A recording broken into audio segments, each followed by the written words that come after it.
Nagapadayon kita mga kauturan kag kabyanan kag aton nga napamatian ang Salmo 82 nga balasahon naton para sa subong nga adlaw. Kag sa aton nga pagpadayon mabaton na kita sang mga mensahe nga nagikan sa aton nga mga connections online. Kay may connection kita sa Twitter o kon X, sa sa pahina man naton sa Facebook, sa Google, sa Pinterest kag sa iban pa nga mga palaagyan online agud nga makabaton kita sa mga mensahe. Ang una diri amo ang nagikan kay Pope Leo XIV. Kag siya ginasunod naton paagi sa aton nga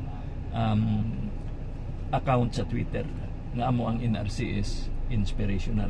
Nga account ni Pope Leo amo ang Pontifex. Kag siling sang aton balaan nga may ang paghidait amo ang balaan kag indi ang mga pagilinaway. Okay, ang masunod diri amo ang nagikan kay Sister Luz Aguilar sang Arevalo distrito sining syudad kag katapo man sang aton nga Arevalo chapter. Kag ang iyang mensahe iyang ginapalambot kaupod sang iya bugos nga panimalay.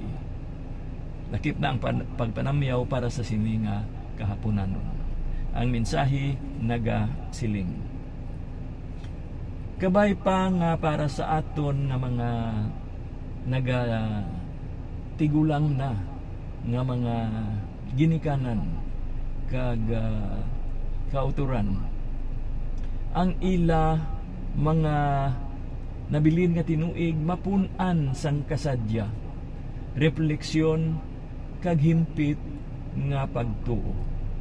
Kag kabay man sila pakapadayon sa pagpadala sang mga kabag-uhan, sa pagpangatubang sang mga pagpanghangkat kag sa pag-angkon sang kaangtanan. Amen. Okay, mga kauturan kag kaabyanan, madumduman naton nga sang nagligad nga edisyon sining aton nga programa. Nagpakigambit kita sang mga pamaagi agud nga mapadayon naton ang paghigugma sa aton nagatigulang na nga mga Katoliko nga mga ginikanan, aton mga lulo kag lula nga sa diin may mga rekomendasyon kita nga ginbaton agud nga mapabilin ining gugma. Bisitahan naton sila sa mas frequente sa aton nga masarangan. Kag respetuhon man naton ang ila nga independensya o kon ang may kaugalingon sila nga mga pamaagi kag mga gina-practice sa ila nga pagkabuhi. Idugang pa naton dira ang pagpakigambit naton sa ila nga pagtuo. Bisan pa nga lain nga alagyan ang aton nga ginasundan. Kay saranggid naton nga mapakigambitan ang ila matinuuhon nga pagkabuhi. Sarang kita makaupod sa ila sa pagpasakop sa santos nga misa. Kag makapakigupod man kita sa ila sa pagpangamuyo sang Santo Rosario. Sa ululupod man naton sa pag-estudyar sang aton mga Biblia. O kon sa pagsinugilanon kung paano ang pagtuo naghatag sing kahulugan sa aton nga kabuhi. Kay kon kita nagahimo sini nagapadungog kita sa aton mga ginikanan nga may paghidait. Maka talandugid ang lantaw sang mga pagsuporta sang mga kabataan sa ila nagatigulang ng ginikanan nga dala sang pagtuo kag practice sang pagtuluhan. Gani nga kung ano man ang ilang ginapangamuyuan, pakigambitan naton ina.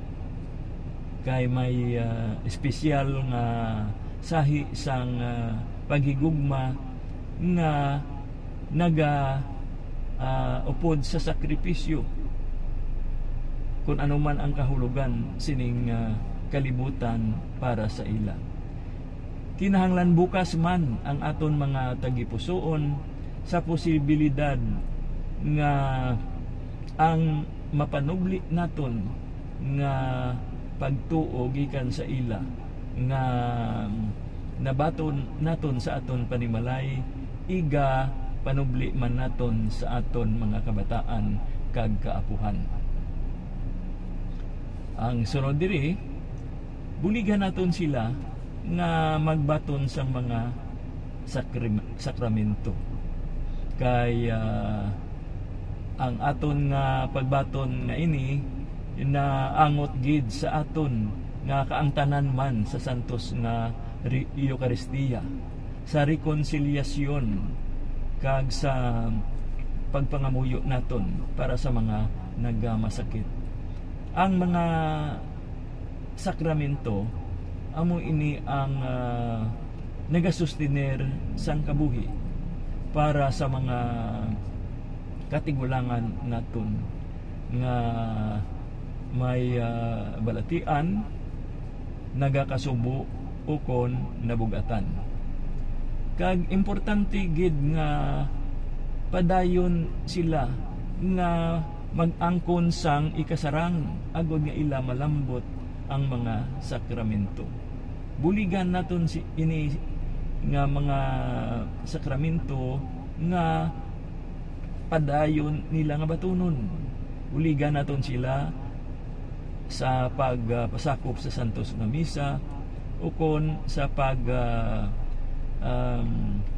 kuha sang appointment sang aton kaparian nga sila ang mabisitahan kon yara sila sa kahimtangan nga sa diin kinahanglan nila ang magpabilin sa sulod sa puloy-an ukon sa mga balay bululunan.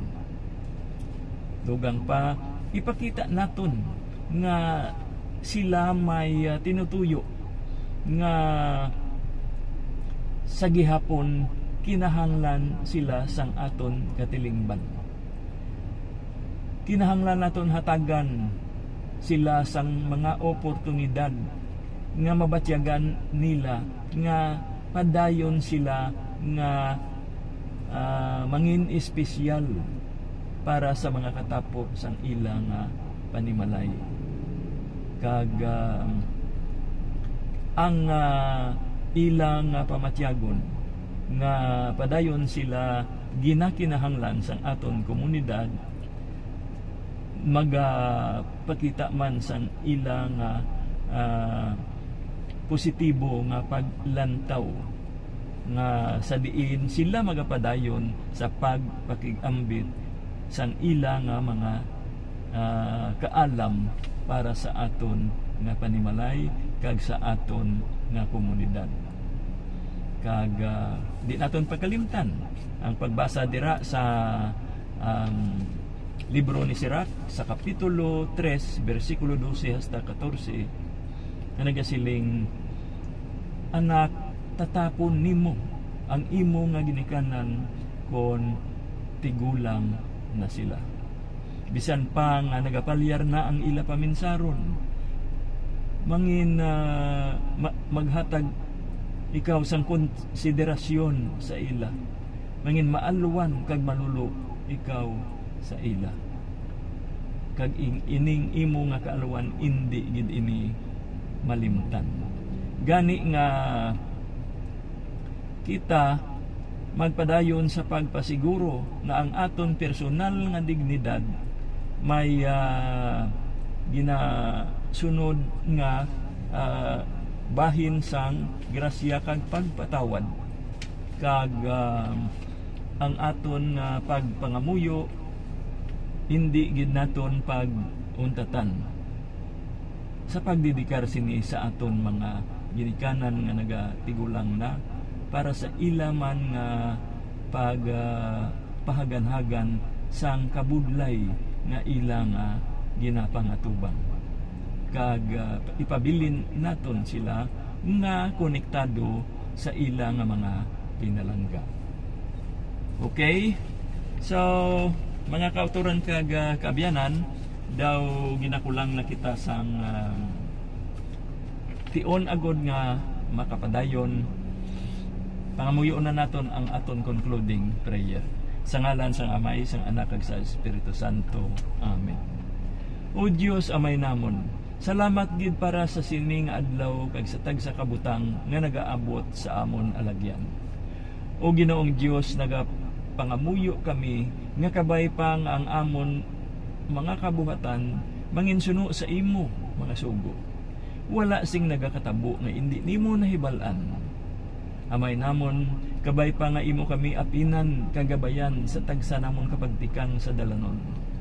Hatagi kami sang amon mga kinahanglanon, kagabay pa nga kami makapadayon bisan pa sa mga imposible nga mga sitwasyon.